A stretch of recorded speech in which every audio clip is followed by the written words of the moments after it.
అందరికీ నమస్తే. Welcome to Keerthi's kitchen. ఈరోజు మన కిచెన్లో గోంగూర చికెన్ ఎలా చేయాలో చూద్దాం. దీనికోసం నేను 1/2 kg చికెన్ను తీసుకున్నానండి. ముందుగా కడాయిలో 2 టేబుల్ స్పూన్స్ ఆయిల్ వేసుకొని చిన్న గోంగూర కట్ట క్వాంటిటీలో గోంగూరను తీసుకోవాలి.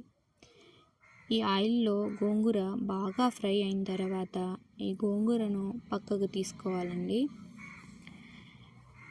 ఇదే కడాయిలో 3 టేబుల్ స్పూన్స్ ఆయిల్ వేసుకొని మసాలా దినుసులు జీలకర్రను వేసుకోవాలండి. పుదీనా ఆకుల్ని కూడా దీంట్లో ఇప్పుడే యాడ్ చేసుకోవాలి. 2 పచ్చిమిర్చిని వేసుకొని చిటపటలాడిన తర్వాత ఒక పెద్ద ఉల్లిగడ్డను వేసుకోవాలి. పచ్చి వాసన పోయేంత వరకు ఉడకనివ్వాలండి. దీంట్లో కరివేపాకు వేసుకొని తర్వాత 2 టమాటాలను యాడ్ చేసుకోవాలి.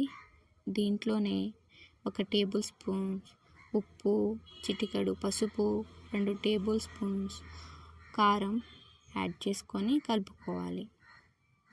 అల్లం వెల్లుల్లి పేస్ట్ వేసుకొని పచ్చి వాసన పోయేంత వరకు నూనెలో వేగనివ్వాలి.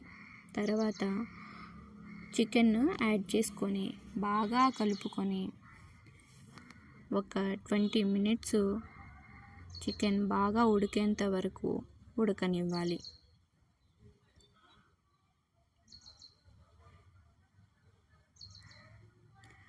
ఆయిల్ పైకి తేలేంత వరకు చికెన్ని బాగా ఉడకనిచ్చి గోంగూరను యాడ్ చేసుకోవాలి.